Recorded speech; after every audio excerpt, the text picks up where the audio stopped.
Hey there, it's Lenny McGill with the GlockStore Performance and Custom Shop right here in a beautiful Nashville studios today. I want to talk about something that's kind of a new trend that's happening, and it's pretty cool. And we looked at it and we thought, this is something that people really need to know about because it is an option for you, those of you who want a compensator but can't have a threaded barrel. It's a micro compensator. It's called. It's called a Ramjet, a micro compensator, and it's by a company called Radian. And I'll tell you what, they've done a nice job. It really marries up, as you can see, to this Gen 5 frame. A lot of you are going to be looking at this gun and saying, "Well, what is that all about?" This is one of our custom guns that we just did, and we added this compensator because we thought it was pretty cool. The thing I really wanted to point out to you right here, besides all the other custom stuff we've done, is that this has our combat cut for the optic. So we milled a slide for the optic, and what we did is we moved the rear sight, the dovetail, the rear sight, to in front of the optic to really have a good open window right here. And I just look at it and I think, I think it looks better than having the rear sight behind the optic. That's just my personal preference. Anyways, this is a custom gun. You can see it's got our Apex slide on it. And it's got our Cerakote, the midnight camo or the multi-cam black that we do. And we've Cerakoted some of the other parts and pieces. It's got our pyramid trigger in it. It's really awesome. But what we're going to talk about is this comp and how it functions and how to install it. It's pretty simple, but it's a drop-in part basically. But the concept is that a compensator will help reduce recoil because it's pushing gases up. So you can see the two ports on top.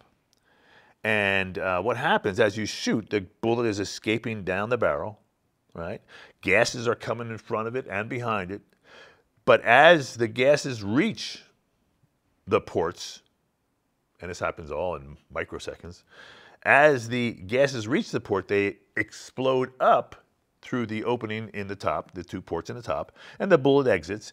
And that gas up helps prevent muzzle flip. And it's been proven for years. I mean, this, compensator's been around forever. Way back in the 80s, when the guys were building 1911s, they would have big old massive compensators and all kinds of ports out there because they really do work. I mean, think about it. The gases are jetting up. And so it does reduce the muzzle flip, and it makes your ability to maintain the sight picture on the target that much better. The disadvantage of a compensator is that you've got this gas flying up there, and it can momentarily, say, blind you or at least affect your vision somewhat because if it's dark out, especially, here comes this hot gas, and it's hot and it's basically on fire, and so it'll kind of mess with your eyes a little bit. The other disadvantage, which is kind of just something to talk about, is that it gets dirty because all that gas is coming up and it's going to coat your slide a little bit, and it even may and more than likely will get onto the glass of the actual optic itself. But all that said, if you want a compensator and you want to reduce that muzzle flip, this is a pretty good option. And you can see, like I said, how it marries up nicely with this Gen 5. This is a Glock 17 Gen 5, how it marries up nicely with the bullnose front. Really nice job they've done here. So this is the one that is kind of our display model. And I'm going to go ahead and install it right now on a Glock 19 Gen 5. So here's a brand new Glock 19 Gen 5. This is an MOS version, by the way. MOS being the modular optic system. Has the removable plate, and you can put an SCS directly into that, or you can buy one of our C plates or K plates and put a different optics on top with the plate, adapter plate concept.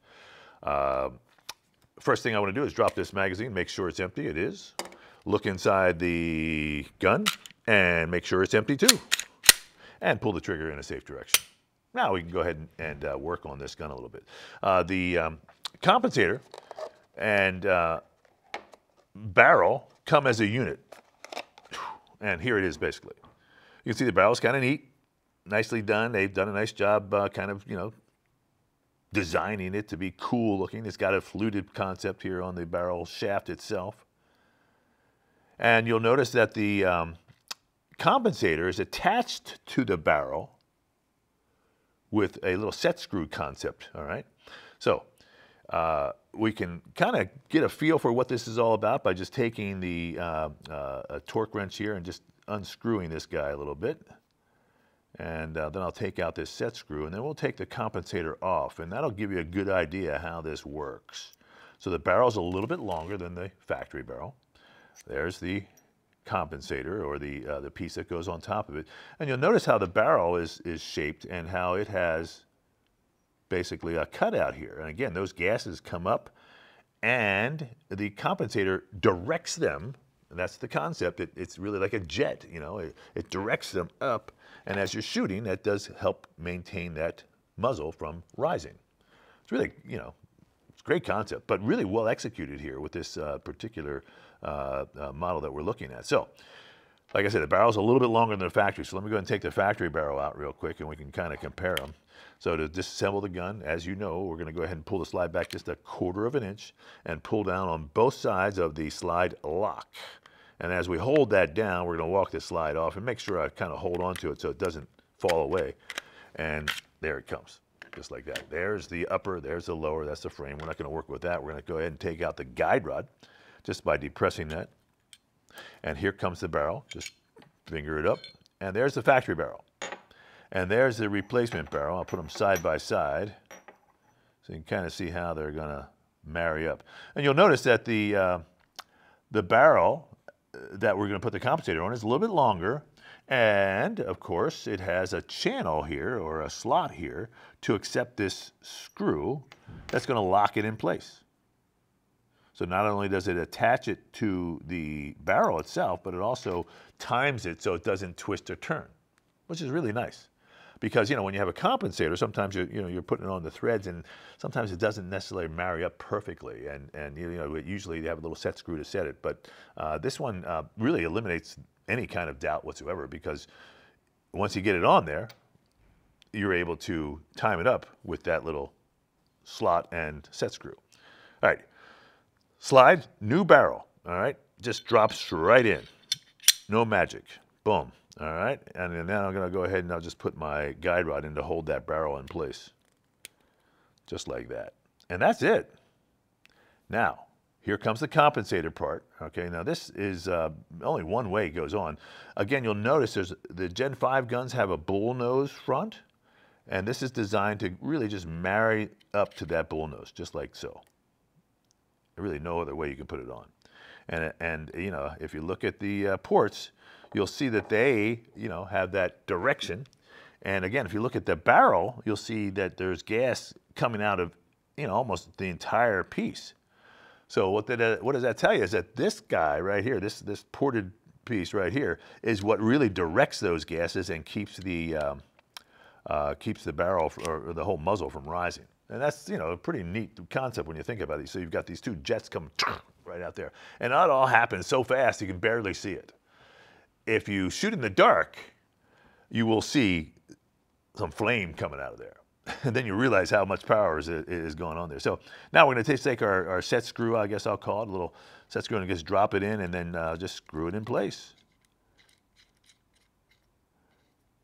And get it tight. And I assume that at some point, you know, if you're really, you know, shooting this and you're going to keep it on there for a while, you just put a little drop of Loctite on there. I would always tell you that every time you shoot and every time you put the gun away, I would observe that screw to make sure that it hasn't, you know, walked out a little bit, because there's going to be a lot of vibration, a lot of pressure up there. So you're going to want to just, you know, as a matter of habit, kind of just take a peek at that screw and make sure it's not walking itself out. Okay, and that's it. That's the installation. Put the frame and slide back together. I just go ahead and take the frame and marry up my rails to the slide.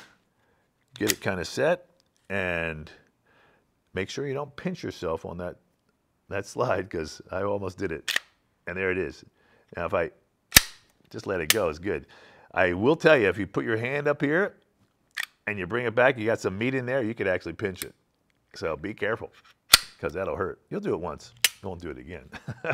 Now, usually when you put a new barrel in from the factory, one of our barrels, anybody's barrel, you really should oil it a little bit. So I'm going to grab my handy dandy little gun butter. There's our buddy's gun butter. Oiling device here. I like to call it a device because it's not just oil. It also has this little needlepoint applicator, which I think is phenomenal. And a lot of people are copying this now. I think gun butter was the first ones. But this needlepoint allows you to really get exactly where you want to go. Come on now, there you. Okay, here it is. There's the needlepoint. And so when you have a barrel, you don't have to oil it too much, but there are some places where you can make sense to oil it, and that would be right here on the ejection port.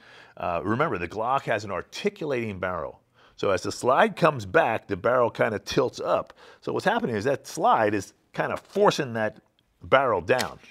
See how it goes up a little bit, and then it comes back up, and then it kind of rises. So there's a lot of metal-to-metal contact right there. So I'm going to take the oil. I'm just going to do a little line of oil right here. Another thing I like about the gun butter is it's actually purple, and you can see the oil. And so you know where it's at. Now, as I work the slide, it's going to disappear. And that's the idea, is you know that there is metal-to-metal contact. And that's all, really. That's it right there. There's one other spot I like to do, and that's actually the body itself of the barrel. So you'll notice that there's also metal-to-metal contact. Remember, it's articulating, so that barrel is rising and it's rubbing against the nose ring or the hole in for the muzzle of the slide. I like to put a little oil right there, and just maybe a line or two up and top there. So again, not a lot, just a little, and it's going to disappear as soon as I drop the slide a couple times. And as you shoot it, it will eat it as well. They'll, just like your car eats oil because it's hot and it kind of burns that oil. Gun's going to do the same thing. So Glocks will run dry in a sense, but you'll get better performance and longer life of your Glock if you just oil it every once in a while before you shoot. Just boom, boom, just those two spots. That's all. You don't really need to do too much more. You can always put a little bit of oil on the rails. That's not a bad idea too if it kind of feels kind of creaky. This one feels good. And you can actually feel it and hear it if it starts to get too dry. It starts to creak a little bit. So there is the compensator, this little mini comp they call it. I tell you, it really looks good. It marries up nicely. It looks like it's great. And we're going to go shoot it now to see exactly how great it is. All right, here we are in our Shoot 270 shoot room here in the GlockStore in Nashville. If you're ever in Nashville, I invite you to come in and check out our shoot rooms, because it's not like you're shooting down a lane. It's a shoot room that you can shoot at multiple directions, at multiple targets. You can move, you can draw from concealment.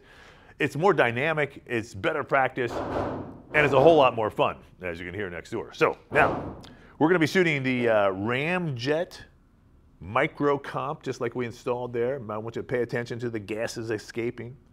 But first, we're going to compare it with just a standard Glock 19. Okay, basically a stock gun. Everything's ready to go. I've got couple targets down here. I'm going to shoot just one target, and then we'll go ahead and compare the group sizes with the Ramjet. Okay, Glock 19 factory. Here we go. Load it up and ready on the right, ready on the left. Here we go.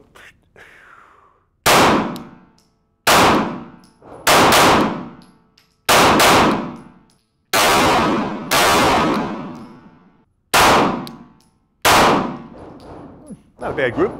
Everything's where I want it to be. Felt good, but let's now do the difference with the Ramjet. All right, here's the Ramjet now.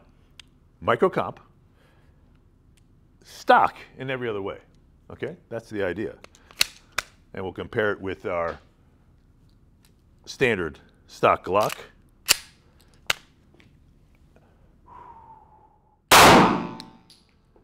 Well, it feels a lot better, I'll tell you that. Just, I don't feel as much recoil in my hand.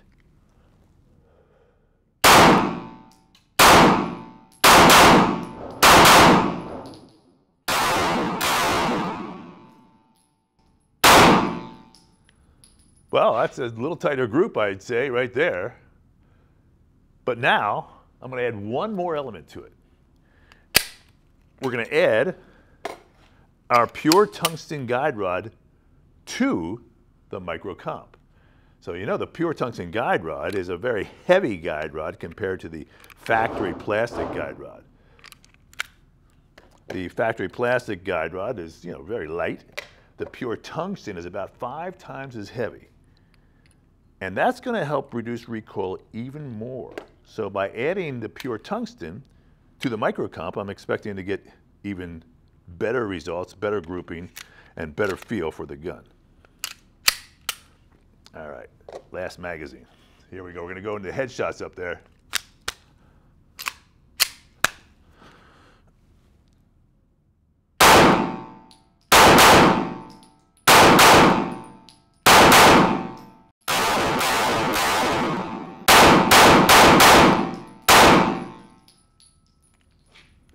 And that's the combination. Let's go check the targets out. So, here's the factory Glock. Not bad. Everything's where I want it to be. Here's the Ramjet. Tore that up a little bit. Had a couple doubles down here, maybe even a triple down here. And here's the Ramjet and the pure tungsten. All pretty good groups. All pretty nice feel. But I tell you what, if you're looking for, you know, something like that, I'm going to suggest you get the pure tungsten and the Ramjet and make it a great combo. This, of course, is the GlockStore Performance and Custom Shop here in Nashville. If you're ever in Nashville, come on down. You can check out all the stuff we have. You can shoot and test it before you buy it. I'm Lenny McGill. Thanks for watching.